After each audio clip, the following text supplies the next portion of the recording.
Bonsoir tout le monde. Alors, je suis encore à la traîne. J'ai loupé la sortie d'OpenBSD 7.8 qui est sortie le 22 octobre 2025. Donc, OpenBSD à l'origine est un fork de NetBSD 1.1 créé par Théo de Rath, qui est relativement connu dans le milieu open source et qui était l'un des fondateurs de NetBSD. Mais suite à une brouille en fait avec les membres de NetBSD, son accès aux sources a été révoqué et de plus son serveur mail personnel a été piraté. C'est ce qui l'a poussé en fait à créer OpenBSD. Alors comme vous devez le savoir, OpenBSD est reconnu pour sa sécurité, mais personnellement, je trouve que ce sont ces forks qui sont les plus notables. Et parmi ceux-ci, parmi ces forks, on peut citer LibreSSL, qui est un fork de OpenSSL et qui est également disponible sous GNU Linux. PF, donc pour Packet Filter, qui est à mon sens le meilleur pare-feu pour les systèmes BSD et bah, qui est vraiment un excellent pare-feu. OpenNTPD, qui est une implémentation du protocole NTP, donc qui est un serveur de temps. Et il y en a encore plein d'autres, mais le plus connu et utilisé est sans conteste OpenSSH, qui est la suite SSH la plus utilisée sur les systèmes Unix, que ce soit les systèmes libres ou propriétaires, et même de type Unix comme Linux. Et de plus, OpenSSH est également utilisé sous Windows depuis Windows 10. Alors par contre, contrairement à FreeBSD et NetBSD, OpenBSD a un noyau monolithique non modulaire. En gros, c'est-à-dire que vous ne pouvez pas charger de modules au niveau du noyau. En fait, les modules sont directement intégrés au sein du noyau. Donc c'était le type de noyau ancestral des systèmes Unix. Et OpenBSD n'a pas de compatibilité avec Linux, contrairement à FreeBSD et NetBSD. Mais il n'en reste pas moins que la sortie d'une nouvelle version d'OpenBSD est d'une importance vraiment, je dirais, capitale pour tous les systèmes Unix confondus, donc bien évidemment également pour Linux. Donc je vais commencer par vous présenter le site officiel d'OpenBSD, donc qui est celui-ci. Je vous mettrai le lien dans le descriptif. Alors, pour télécharger l'image ISO, vous allez donc dans la partie download. Donc, il faut sélectionner cette image ISO, installe donc 78 ISO, et là, comme vous pouvez le voir, en fait, vous avez différentes architectures. Donc l'architecture Alpha, qui était une architecture de Digital Equipment Corporation, la première architecture 64 bits, soit dit en passant, pour les micro-ordinateurs. Donc AMD 64, c'est l'architecture qu'on va sélectionner. Et après, il y a l'architecture ARM, HPPA qui est une architecture typique de chez HP. Donc i386 qui est pareil pour les PC mais en version 32 bits. Donc ça c'est pour les Mac en version PowerPC. Et là PowerPC 64 c'est les versions pour les processeurs PowerPC en version 64 bits. Et Spark 64, en fait, c'est les processeurs qui ont été créés par l'entreprise Sun Microsystems et qui sont désormais utilisés par l'entreprise Oracle.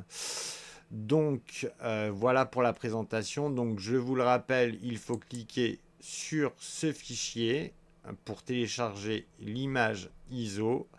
Et nous allons maintenant passer par la partie émulation via l'émulateur Beehive de FreeBSD. Alors, donc, nous allons commencer. Alors déjà, on va se connecter via ZSH pour une meilleure autocomplétion. Et on va commencer par créer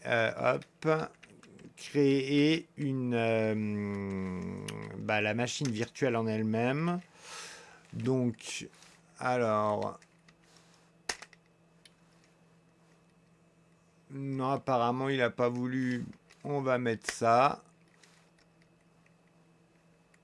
Je ne sais pas pourquoi ça ne veut pas créer la machine virtuelle. Ouais. On va mettre tout simplement OpenBSD 78.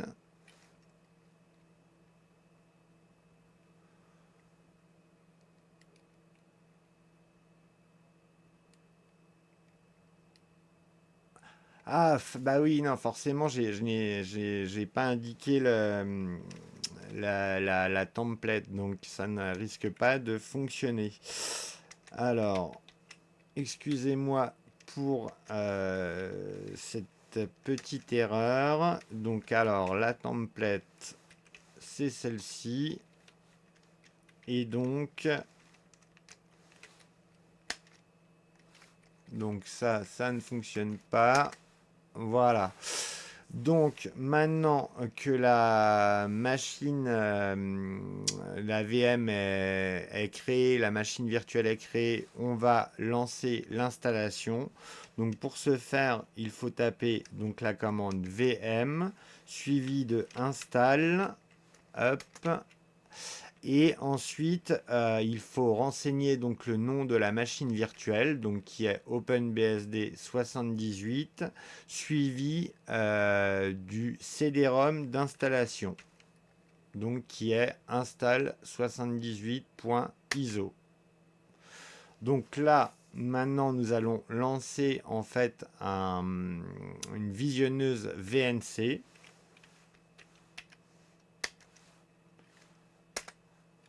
Voilà, et comme vous pouvez le voir, OpenBSD se lance.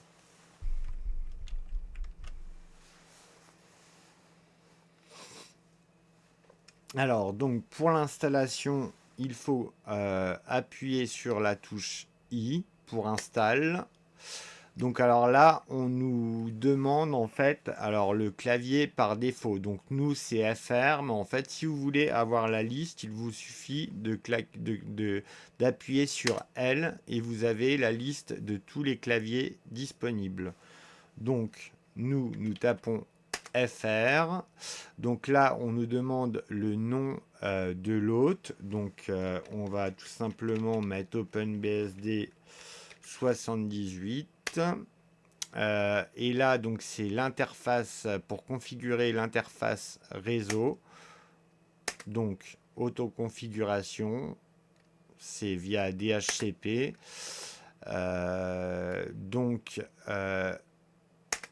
Fait. Donc, maintenant, on nous demande le mot de passe de l'utilisateur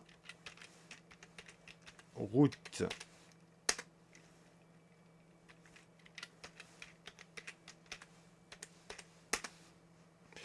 Alors, donc, qu'est-ce que l'on démarre SSHD par défaut? Donc, oui. Donc on appuie sur Entrée.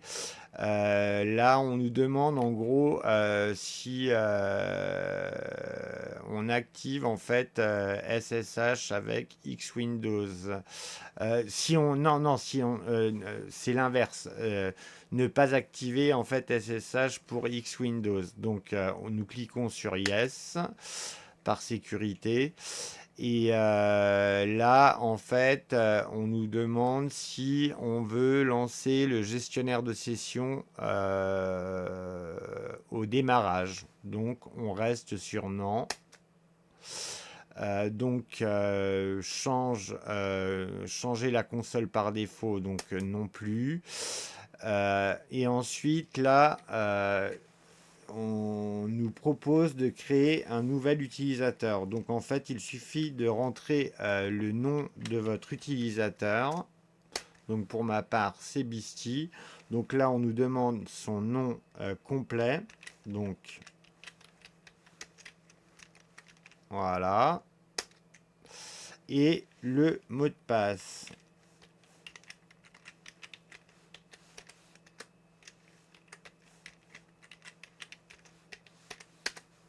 Voilà.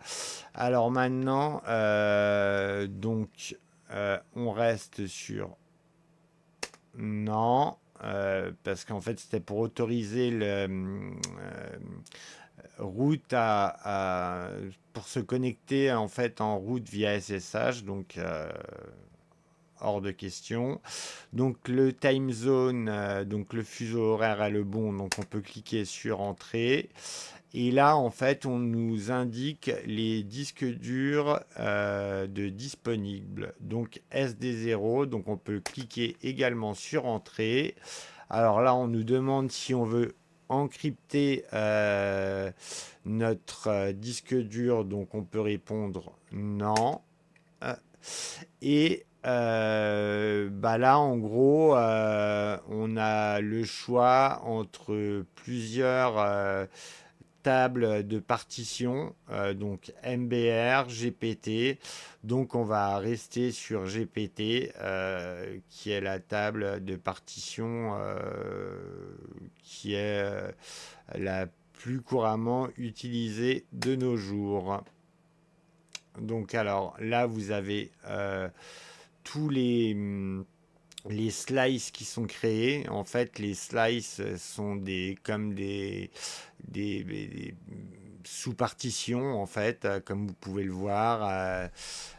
TMP, var, USR, USR OBJ, USR source, home. Donc, on peut également appuyer sur Entrée pour Auto Layout. Et voilà, donc tous les slices sont créés. Donc là, on nous demande à partir de quel média en fait seront installés les sets. Donc c'est bien CD0. C'est bien à partir d'un CD-ROM. Donc là, ça nous indique le répertoire où se situent les sets. Et là, en gros, ça installe tous les sets. Donc c'est ce qu'on veut. Donc on appuie sur Entrée pour fait. Alors voilà, là on nous demande si on veut effectuer une vérification. Donc oui, si on veut effectuer une vérification, donc non, c'est l'inverse en fait. Pour ne pas effectuer de vérification, il faut appuyer sur Yes. Donc on va mettre Yes. Comme ça installe directement les sets de la distribution.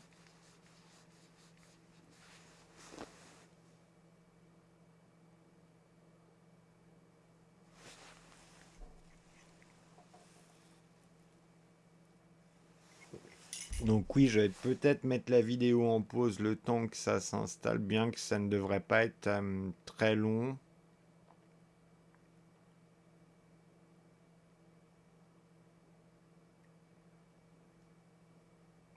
Ouais, donc c'est visiblement c'est fait. Alors, il faut juste le temps que le noyau soit relinké. Parce qu'en fait, à la base, ça utilise pour l'installation un noyau qui est bsd.rd. Donc c'est un noyau temporaire pour l'installation. Et là, le noyau en fait définitif s'appelle tout simplement BSD. Donc là, nous faisons Alt.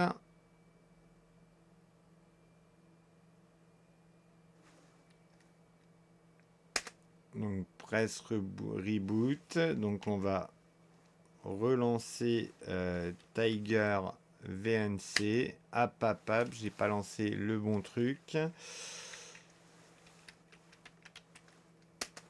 Voilà. Et là, comme vous pouvez le voir, le système redémarre.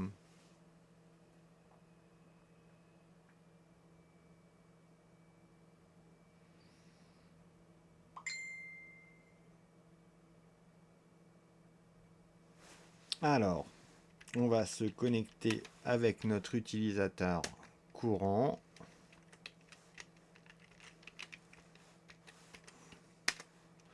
Voilà. Donc alors, je ne sais pas quel est le shell par défaut. Bah déjà, ce qu'on peut faire, c'est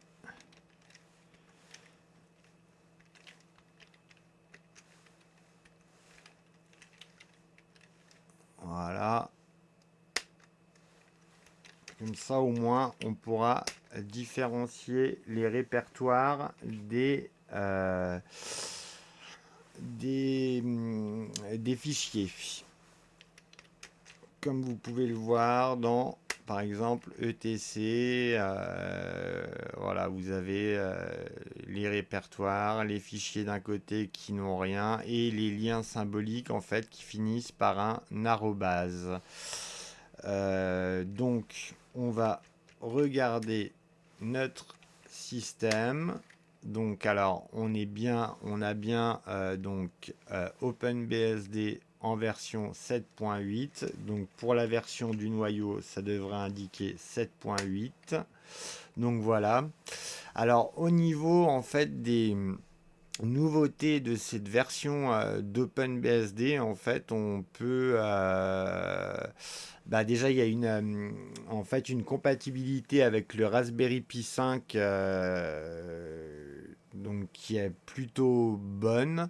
Après, je ne sais pas trop au niveau du Wi-Fi, mais bon, en gros, il y a une amélioration au niveau de l'architecture ARM. Et il y a également une amélioration au niveau de l'outil de virtualisation de base d'OpenBSD. Et, et également une meilleure mise à l'échelle de SMP. En fait, c'est pour les systèmes multiprocesseurs en fait. Et il y a encore quelques autres améliorations, mais voilà, en gros, c'est les améliorations les plus importantes.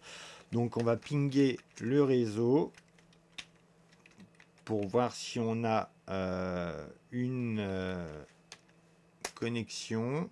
Donc, c'est bon.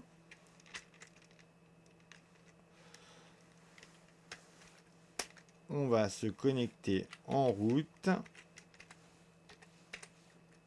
Et je vais vous montrer comment installer en fait, comme vous pouvez le voir, c'est les commandes classiques sous les BSD, mais PKG ADD sous OpenBSD permet de gérer toutes les dépendances. En fait, il n'y a pas besoin de gestionnaire de paquets autre que les binaires, les binaires par défaut en fait pour installer les logiciels. Alors donc PKG par exemple, on va installer bash complétion.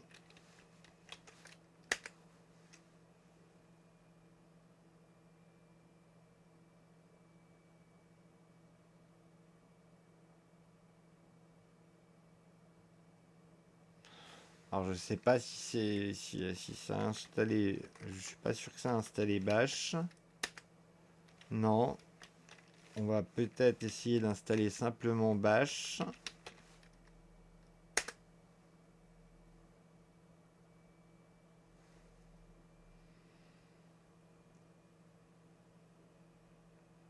Et là, visiblement, l'installation a bien lieu. Et comme pour toute distribution BSD, en fait, bah, je vous en avais déjà parlé auparavant, en fait, l'entièreté du système, que ce soit la partie donc userland, espace utilisateur ou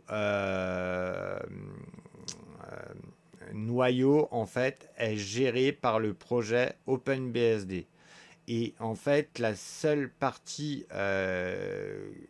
qui ne provient pas à l'origine du projet OpenBSD se situe dans USR local, donc comme sous FreeBSD et sous NetBSD par exemple, c'est USR PKG. C'est le seul répertoire en fait où tous les logiciels que vous installerez seront situés. Comme je peux vous le montrer, si on va dans USR local bin, comme vous pouvez le voir, en fait, bah, il y a Bash qui s'est installé dans cette partie. Donc voilà. Et en fait, par défaut, par défaut, OpenBSD en fait comporte un serveur X du nom de Xenocora ou Xenocara, je ne sais plus exactement, et en fait qui se trouve normalement donc dans la partie USR et X11. Et là bah, vous avez par exemple toutes les applications liées au serveur X. Et le gestionnaire en fait de fenêtres par défaut sous OpenBSD n'est pas TWM comme sur la plupart des BSD, enfin en tout cas à l'époque, mais est CWM. Donc pour le lancer, en fait, il suffit tout simplement de taper Start X. Et là, vous vous retrouvez bah, sur un système assez rudimentaire, mais après vous pouvez installer tout un tas d'applications up. Et là, par exemple, on va se connecter en route.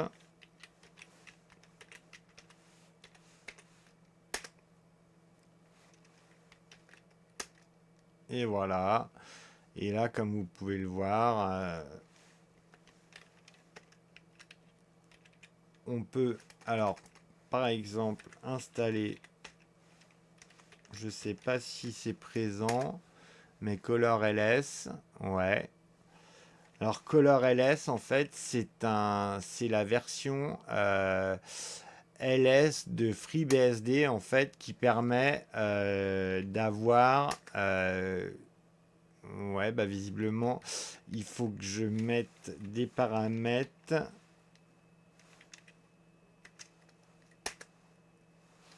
qui permet d'avoir normalement les répertoires en couleur. Bah là d'ailleurs c'est en couleur, mais bon, ce n'est pas très très visible sur ce gestionnaire de fenêtres. Mais bon, enfin voilà, j'ai à peu près fait le tour de cette distribution, donc qui prend donc du matériel un peu plus récent que la version précédente. Et il y a également une amélioration au niveau de l'énergie et de l'hibernation sur les portables. Et forcément, tous les outils de base ont été mis à jour. Donc voilà. Donc je pense qu'on en a fini pour la présentation d'OpenBSD. Si vous voulez, je vous ferai une vidéo sur l'installation d'un environnement de bureau comme XFCE qui est très très bien prise en charge par OpenBSD ou voire même de LXQt ou LXDE. Euh, enfin voilà. Donc on va éteindre le système. Donc shutdown p no.